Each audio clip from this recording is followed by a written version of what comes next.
It is good to be back in Asheville, North Carolina. I love Asheville.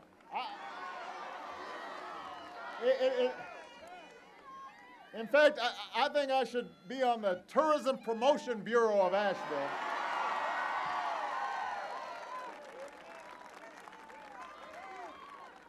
You know, every time I meet somebody, I say, "Have you guys gone down to Asheville? That's a nice place to be."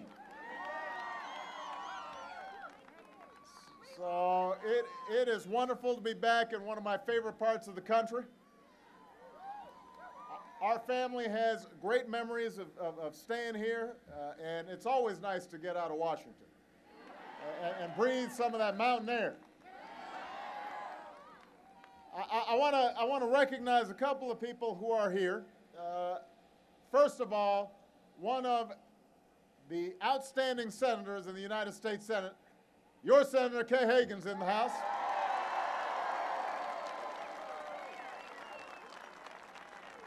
Kay's daughter just got married this weekend. So congratulations to Kay's daughter. We are so thrilled by that. And we also have your lovely and intelligent mayor of Asheville, Terry Bellamy, is in the house.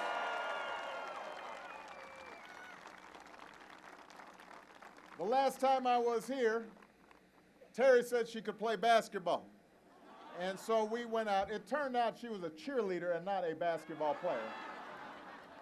But she's doing an outstanding job overall. Thank you both for coming. Now, as you may have noticed here, I came here on a plane. It's a pretty nice plane. But I'm leaving on a bus.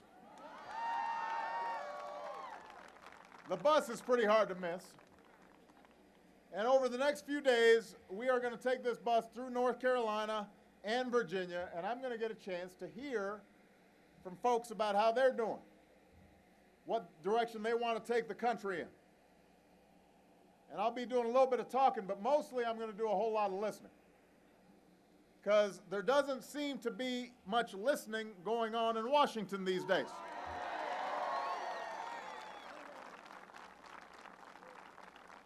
People don't seem to be paying much attention to the folks who sent them there in the first place. And that's a shame.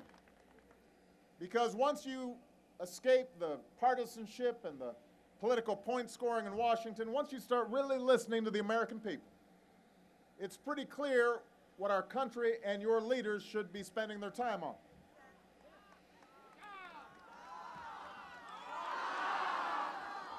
We should be talking about jobs. When you hear what's going on out in the country, when you take the time to listen, you understand that a lot of folks are hurting out there. Too many people are looking for work. Too many families are looking for that sense of security that's been slipping away for the past decade now. Here in North Carolina, you've got thousands of construction workers who lost their jobs when the housing bubble went burst. Some of those construction workers are here today. They've got experience, they've got skills. All they want is to be back on the job site doing what they do best. And there is plenty of work to go around. In this airport, right here in Asheville, you've got a runway that needs to be widened and repaired. You've got a taxiway that's in the wrong spot, which means that planes sometimes get too close together. So we could be doing some work right here at the Asheville airport that would help boost tourism, help to boost the economy here, put people to work right now. But it's not just here in Asheville, all across the state. You've got highways that need to be built. You've got bridges that need to be fixed. You've got schools that need to be modernized.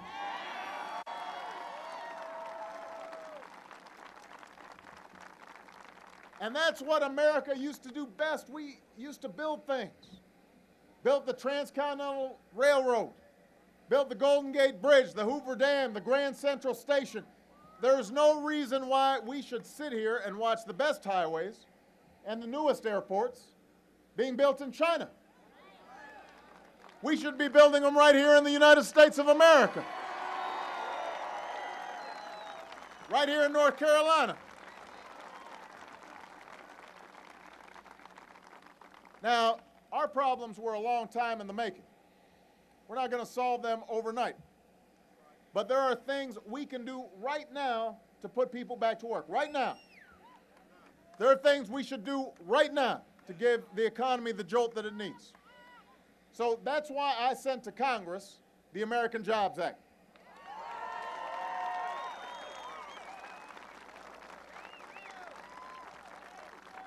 Keep in mind, Asheville, this is the kind of bill containing the kinds of proposals that in the past have received support from Democrats and Republicans. It's completely paid for by asking our wealthiest citizens, folks making more than $1 million a year, to pay their fair share.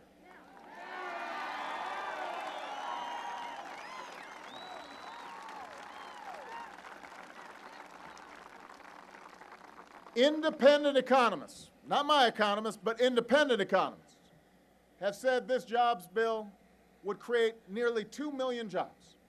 That's not my opinion. It's not the opinion of folks who work for me. It's the opinion of people who evaluate these kinds of things for a living. It says this bill will help put people back to work and give our economy a boost right away. But apparently none of this matters to the Republicans in the Senate, because last week they got together to block this bill. They said no to putting teachers and construction workers back on the job. They said no to rebuilding our roads and our bridges and our airports. They said no to cutting taxes for middle-class families and small businesses when all they've been doing is cutting taxes for the wealthiest Americans. They said no to helping veterans find jobs. Essentially, they said no to you, because it turns out one poll found that 63% of Americans support the ideas in this jobs bill.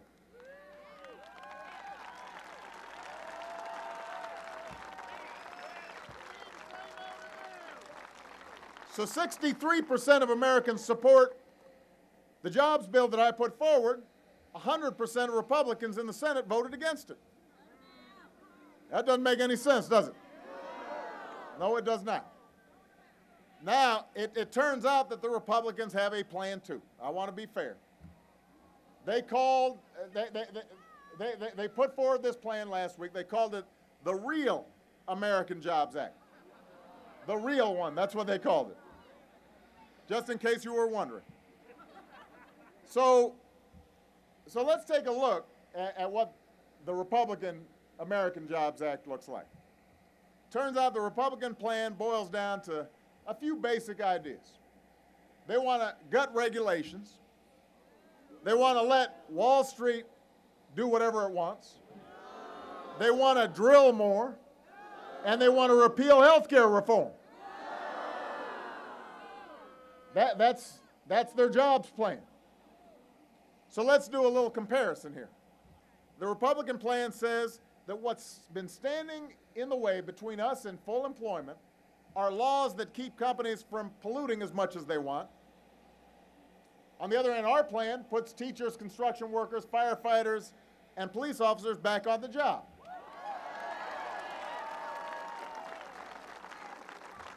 Their plan says the big problem we have is that we help to get 30 million Americans health insurance. They figure we should throw those folks off the health insurance roll. Somehow that's going to help people find jobs.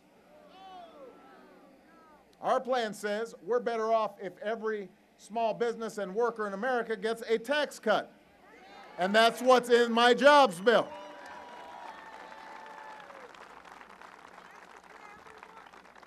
Their plan says we should go back to the good old days before the financial crisis, when Wall Street was writing its own rules. They want to roll back all the reforms that we put into place.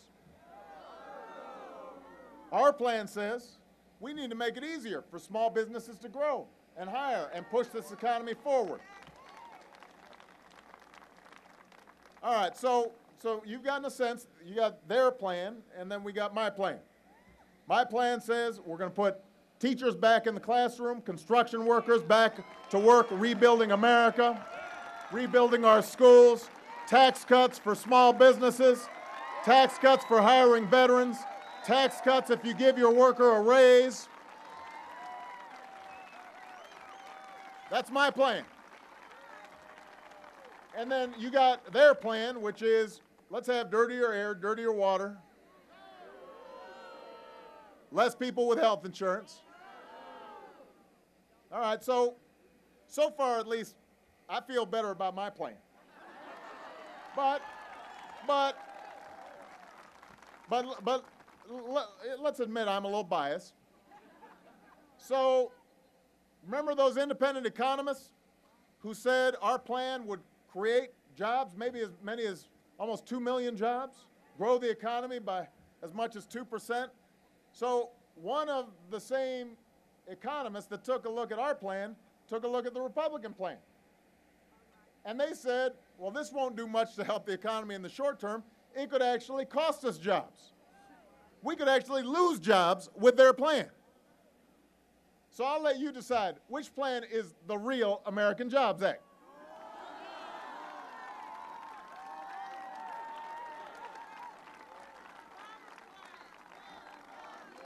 Look, I appreciate the 4 more years, but right now I'm thinking about the next 13 months.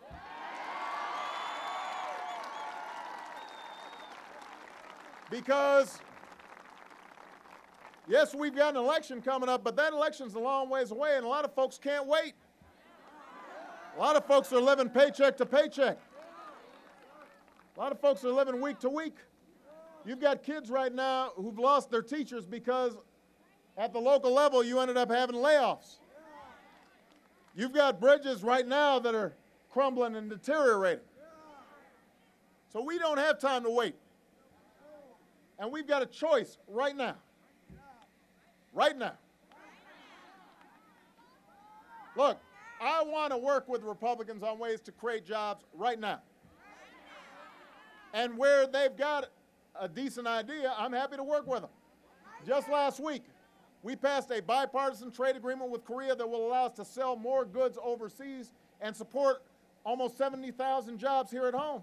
Because my attitude is if we're buying Hyundais and Kias, I want them buying some Fords and Chryslers and Chevys.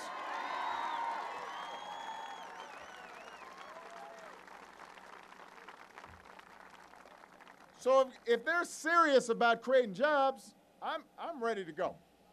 I don't think anybody doubts that I have gone out of my way to try to find areas of cooperation with these Republicans.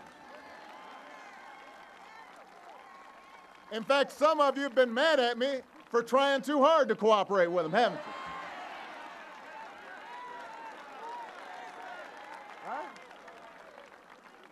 Some of you, I get some of your letters and your emails. You're all like, well, why are you cooperating with them all the time? Because it can't be all about politics. Sometimes we've got to try to actually get something done.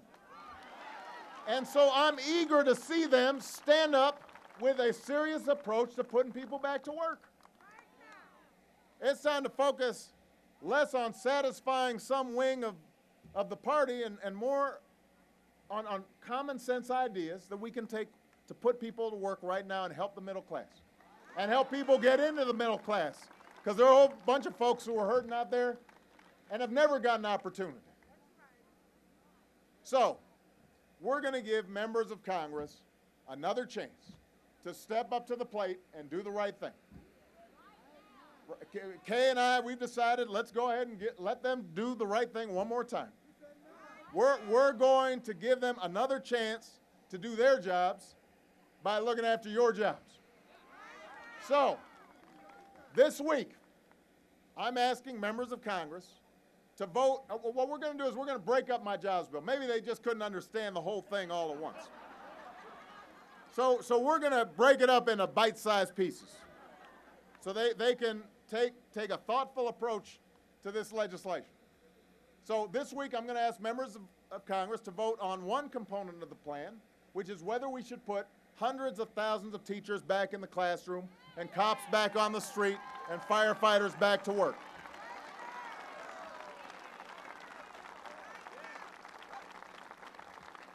So members of Congress will have a chance to decide, what kind of future do our kids deserve? Should we stand up for men and women who are often digging into their own pocket to buy school supplies, when we know that the education of our children is going to determine our future as a nation?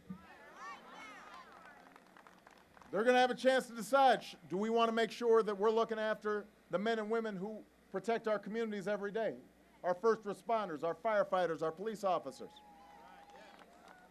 And then, after they've taken that vote, we're going to give members of Congress a chance to vote on whether we're going to put construction workers back to work.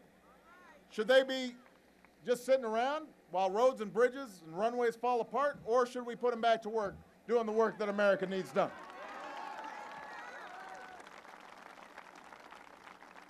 After that, we'll give them a chance to decide whether unemployed Americans should continue to struggle or whether we should give them the experience and support they need to get back in the workforce and build a better life. And we'll ask them to take a stand on whether we should ask people like me to pay a little more so middle-class families and small businesses can pay a little less and end up creating the kinds of jobs we need in this economy. So those are the choices that members of Congress are going to face in the coming weeks. And if they vote against these proposals again, like I said, maybe they just didn't understand the whole thing. So we're breaking it up into pieces. If they vote against taking steps that we know will put Americans back to work right now, then they're not going to have to answer to me. They're going to have to answer to you. They're going to have to come down to North Carolina and tell kids why they can't have their teachers back. They're going to have to come down to North Carolina and look those construction workers in the eye and tell them why they can't get to work doing the work that America needs done. They're going to have to come down here and explain to working families why their taxes are going up, while the richest Americans and largest corporations keep getting sweet deals in the tax code.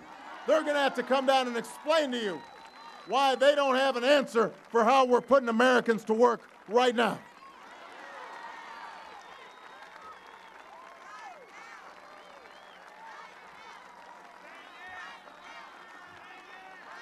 And if they support the Republican plan, then they'll have to explain to you why they'd rather deny health care to millions of Americans and let corporations and banks write their own rules instead of supporting proposals that we know will create jobs right now. So that's where all of you come in. Some of these folks just aren't getting the message. So I need you to send them a message. I need you to make your voices heard. I need you to give Congress a piece of your mind. These members of Congress work for you. If they're not delivering, it's time to let them know. It's time to get on the phone and write a letter, tweet, pay a visit. Tell your elected leaders to do the right thing. Remind them what's at stake.